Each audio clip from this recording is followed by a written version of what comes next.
home, teammates. I'm LT the referee, the fairest referee in the universe. You remember Betty. She'll be with us all season long, playoffs included. Before we get started today, I want to remind everybody who this stadium was named after, and that's my mom, Bobby D. And as I stand before you today, in the shadow of this grand structure we proudly call Bobby D Stadium, I'm reminded of the incredible journey that has led us to this moment. This stadium, this symbol of unity and community, bears the name of a woman who is embodiment of love, kindness, and unwavering support, my mother, Bobby D. My mother, a devoted fan of the Detroit Lions. Now, of course, I'm an unbiased observer, but she had a way of making everyone she met feel like the most important person in the room. Her spirit of inclusivity and compassion touched the lives of all who knew her. And it is in that very spirit that I sought to honor when I made the decision to dedicate this stadium to her memory. Now, Bobby D Stadium is more than a sports venue. It's a living tribute to the values that my mother held dear. It's a place where people from all walks of life can come together, celebrate, and feel a sense of belonging. It is a reminder that love, kindness, and generosity are the true building blocks of a strong, vibrant community. So here we are on this day of grand opening, surrounded by the echoes of cheers and the promise of camaraderie that this stadium holds. May Bobby D Stadium stand as a testament to the power of love, the importance of kindness, and the everlasting bond between a mother and her child. As we embark on this new chapter, let us carry with us the spirit of Bobby D. Let us embrace the values that she lived by. And let us make this stadium a place where everyone truly feels like the most important person in the room.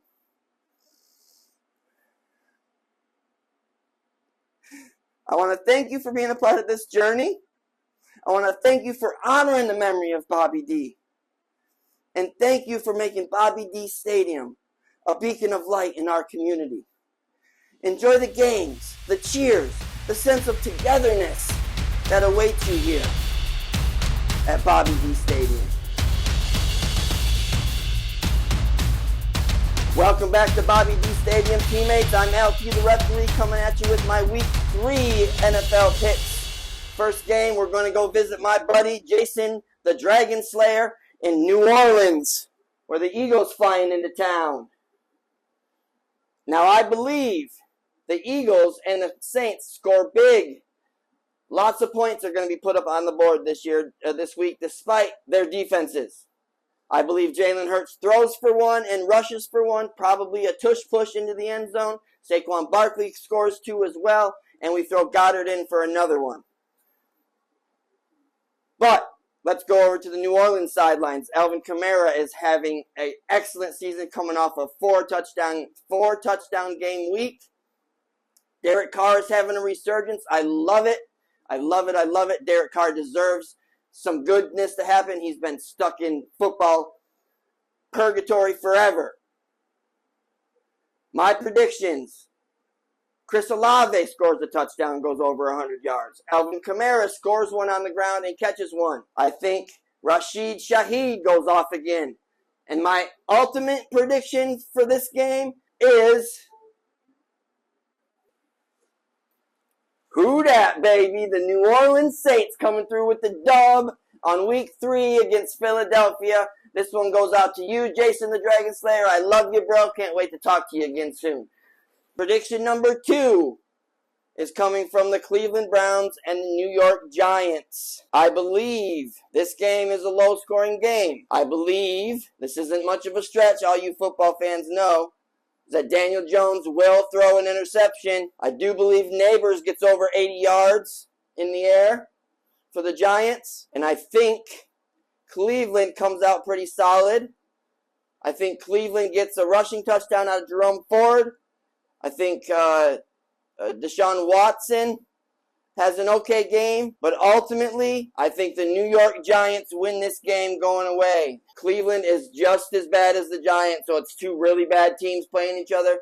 I think the better of the 2 bad teams this week is going to be the Giants. So Put Neighbors in your lineup if you've got him, fantasy players. Daniel Jones will still throw an interception. That's what he does. But I do believe Singletary carries them on his back for some good rushing yards this week. So there you go. The Giants win against Cleveland this week. That's prediction number 2. All right, welcome back to the booth at Bobby D Stadium for prediction number 3. I hope y'all tuned in last week to see my boy Mike from the Ataris talk about the Tampa Bay Bucks coming into Detroit and stomping us. That's what happened. So good job, Mike. I love you, bro. Let's go to week 3. Denver Broncos visiting the Tampa Bay Bucks. I think Denver gets close. I think they're right on the verge of finding their way this season. However, I do think Baker gets it done again. I think Baker gets it done and gets it done well. I think Rachaad White has a really good game. I think Baker Mayfield plays pretty decently. And I think the Denver Broncos get this close. They just can't finish the game. Therefore, I love you, Mike. Your Tampa Bay Bucks win again this week. So check it out. That's week 3, prediction number 3. All right, prediction number 4. Now this one's coming from Arizona. That's right, my boys, the Detroit Lions taking on Arizona Cardinals. You already know what I'm about to say, so let's just get into it. Obviously, the Lions are going to win this game. Obviously, these Lions are going to win big, but I'm going to tell you how it's going to happen. First of all, Marvin Harrison and Kyler Murray are the real deal. They are going to put some yardage up. They are going to put some numbers in the books. I think Harrison scores a touchdown again. I think he goes over 100 yards. I do believe Scott Dortch is going to be cited this week. Scott Dortch is going to have a pretty decent game coming out of the slot. And I do think James Conner scores a touchdown. But that's it. 3 touchdowns, 21 points. That's all the Lions are going to let them have. Montgomery is going to score 2 touchdowns on the ground this week. I think Amon-Ra gets in the end zone. I think Sam Laporta gets in the end zone. I think J-Mo gets in the end zone. I think we all get in the end zone in Arizona. I think the Lions are coming in to feast this week. Coming off that terrible loss to my boy Mike's Tampa Bay Bucks, I do think the Lions come in to feed, and we feed hard, and we feed hard, and we feed long. And the Lions win by 3 touchdowns. So it's going to be 45-21 Detroit. Prediction number 4. Detroit, baby, in the building. Let's go. Let's go. My brother-in-law came by the stadium to check it out the other day. This is how it went. Hey, what's up, bro? Hey, LT, the referee, how you doing? Good, man. How are you? Good, good. The stadium looks amazing. You put my Browns helmet up. You're a man of your word. I appreciate it. You're a ref of your word, LT. You're a ref of your word. Really, bro? First time you come in the stadium? What? The first time? What? You're going to wear yellow, bro? Do you want me to leave? You know I hate Do yellow. you want me to leave? It's yellow. Do you want me to leave? Bro. My grandmother has told me since I was a little boy that only cowards and streetwalkers wear yellow. There will be no yellow in my stadium. Oh, anyways. What'd you do today, bro? I had the day off. I knew I was coming over. For a little inspiration, I watched my single favorite football movie of all time, The Dirty Dozen. The Dirty Dozen is It is a football movie. Jim Brown's in it. It's not. Jim Brown is in it. That makes it a football movie. Where's the footballs? Everything that Jim Brown Where's touches the passing? turns to football. Everything that Jim Brown touches turns to football. There's no helmets. Everything that Jim Brown touches turns to football. It's not a football. Everything that Jim Brown touches turns to football. It's not a football movie, bro. Everything that Jim Brown touches turns to football. Whatever, dude. Hey, I downloaded the Browns highlights from the day. You want to watch them? You know, all of a sudden I kind of want to watch The Dirty Dozen again. But I downloaded you're taking suggestions at Bobby D Stadium. When have you ever taken a suggestion in your life? When have you ever taken a suggestion in your life? All of a sudden, I want to watch The Dirty Dozen again. No, I have the I highlights. kind of want to watch The Dirty Dozen again. It's the Browns, bro. I have the I highlights. kind of want to watch The Dirty Dozen again. What does that even mean, bro? Well, I'm going to show them anyways, so you can hang out and watch them or not, but we're not watching The Dirty Dozen. So here are the Cleveland Browns, New York Giants highlights from Week 3. All right, this first drive picks up after Cleveland recovers the first kickoff from the Giants and punches in a quick touchdown. So we're now 3rd and 7 on the 37. Deshaun Watson is going to be sacked.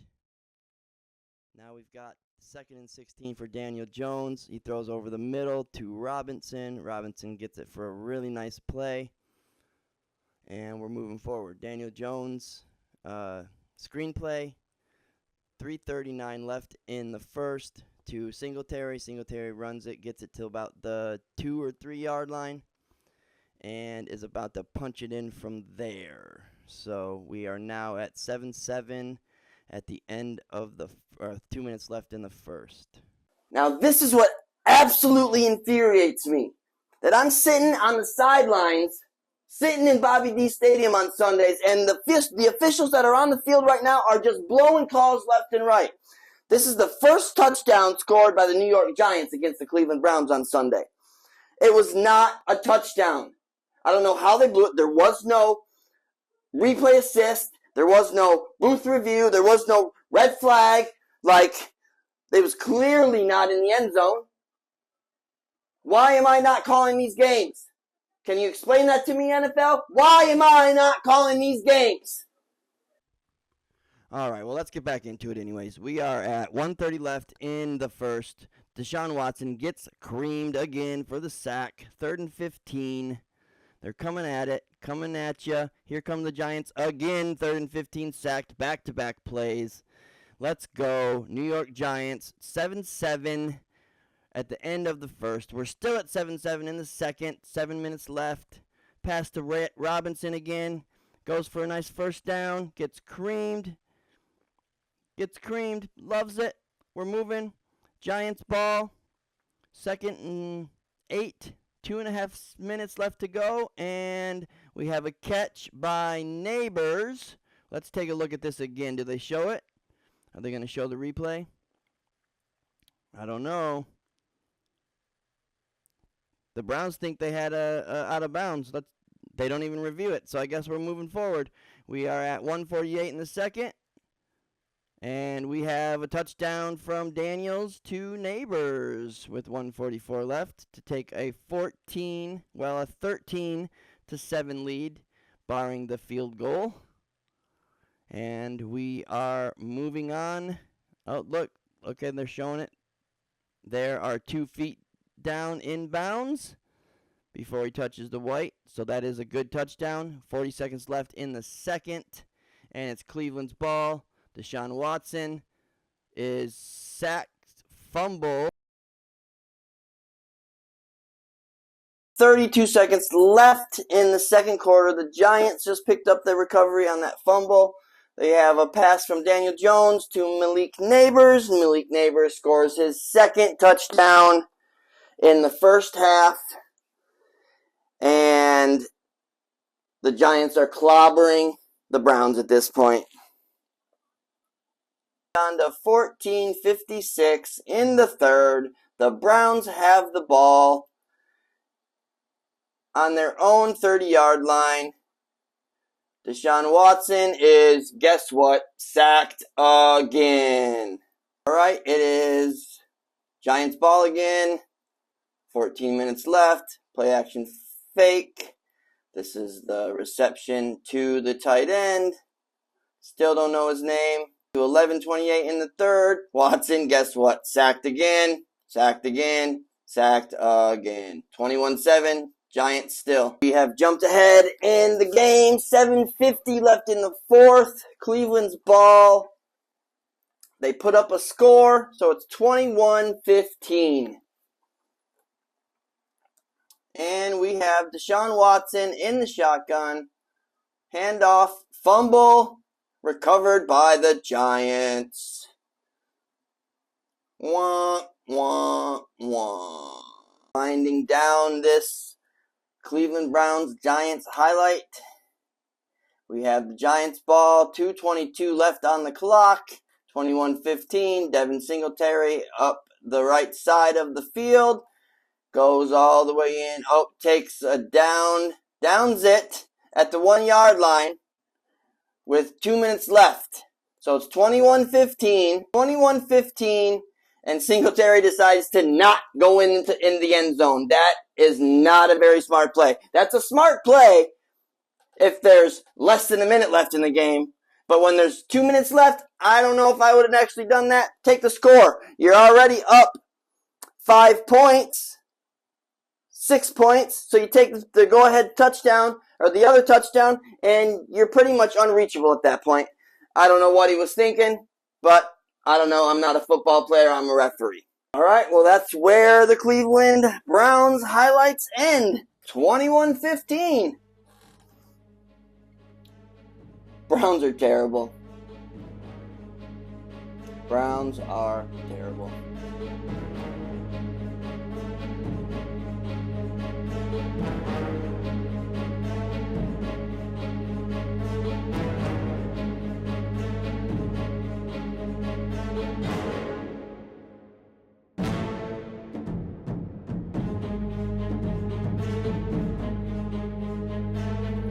All right, it's the best part of the show.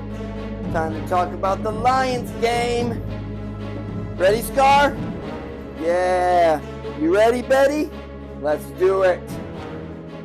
Were my predictions right about the Lions? You know I know my Lions, baby. Let's get into them highlights. All right, let's get into the Lions highlights. Not going to go too deep. It wasn't as a high-scoring game as I thought it was going to be. The Lions did get the W. Puts us at 2-1 on our season of destiny. We're on our way. We're going to win next week against Seattle. We got them on Monday Night Football, baby. Yeah. I'm excited. What do you think, Scar? Come here. Come on. Come on. Get up here. Hi, baby. Think she wants treats. But let's get into the game, shall we?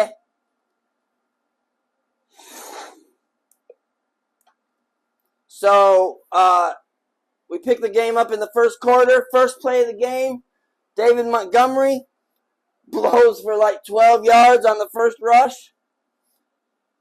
We just really pounded the ball all day long. It was beautiful. It was beautiful, beautiful. Got some more David Montgomery coming here for you. Another 10-yard rush, just like dropping bombs. I think he averaged something like, what was it? Almost 5 yards a carry. Jameer did have 5 yards a carry. First, we are inside the 20-yard line. David Montgomery gets the ball. Rushes, pounding. Oh, right to the 1-yard line. Puts us at 1st and goal.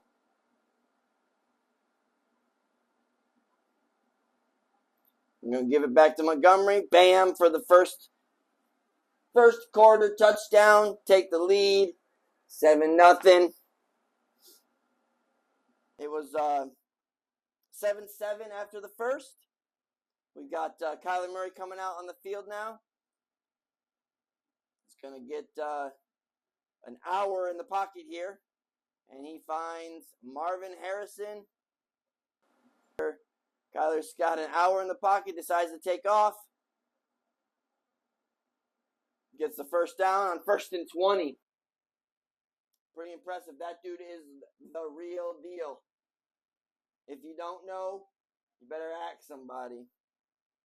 Kyler Murray, he's got looking in the corner for Marvin Harrison Jr. for his 3rd touchdown of the season.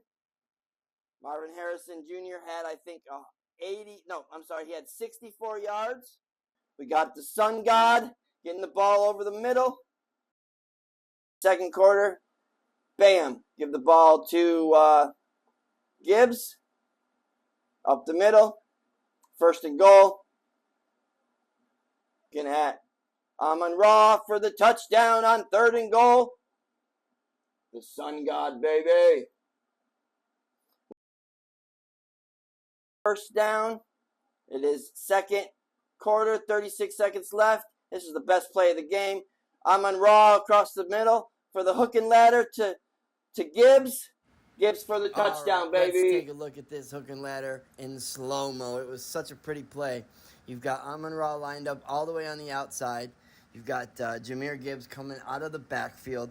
You've got Amon-Ra coming over the middle, catches the quick pass, flips it to Gibbs, and Gibbs just slides right into the end zone, baby. Let's go. That's a dub for the Lions. Can't wait for Monday Night Football, baby. At the half. That's all the points the Lions are going to score today. I don't even think we'll get into the second half. Really no need to. Cardinals only scored 3. Bottom line is, Lions get the victory, baby. On to Seattle. Let's go. Monday Night Football. Here we go. All right. Well, I thought I was done for the week, but a good referee's day is never complete. I got some messages from some friends around the world today asking me a question. Let's check them out. OLT, the referee, man. I got to know about the Devontae Smith hit in yesterday's game. You think that was dirty or what? Tell me about it. And just getting caught up on some football, watching highlights of the Eagles and Saints game. And the Devontae hit, man. I don't know. Was that clean or dirty? LT, the referee, help me out. What did you think about that Devontae Smith hit? Was it dirty? Okay. Betty and I have watched the Devontae Smith hit about 10 times tonight. My opinion is this. It was not a dirty hit. And it was not a dirty hit because none of these factors were in play. There was no helmet to helmet. There was no shoulder to helmet. And there was no launching. The problem I have is with the referees who did not blow the play dead. Devontae Smith had his forward progress stopped for about 3 yards. Therefore, that whistle should have been blown, the play should have been called dead, and the hit should have never happened. But it wasn't. So that official, that referee, gets a flag. I'm going to throw another one at him because I'm pissed off. One more, too. That was a terrible, terrible lack of officiating. You know who you are. Blow the whistle dead. Keep these players safe. I still don't know why I'm not in the league calling games. I would have blown that thing dead 3 yards prior to it being blown dead. Now the problem I do have is with Peyton Turner spitting on Devontae Smith. That dude should have a $500,000 fine and been suspended for 2 games for that. Unacceptable. Unacceptable. How was it not caught by a referee? That's what I want to know. So that's my issue with this whole play. The play was clean. The hit was all right. The referee should have blown the play dead, and they should have penalized the player for spitting on Devontae Smith after he'd been knocked out. And that's my opinion. All right, the games are over. The stands are clearing. But I feel like I need to clear the air. I know you see all this Lions gear around here, with the exception of this stupid Browns helmet. I am LT the referee, the fairest and most unbiased referee in the universe. And I have wrote a pledge that I would like to share with you guys today. I pledge eternal loyalty and allegiance to the gods and goddesses of fairness and neutrality. No matter what team may have been sent to me by Mount Olympus to tempt me with its beauty and splendor, I will not waver. I will remain fair.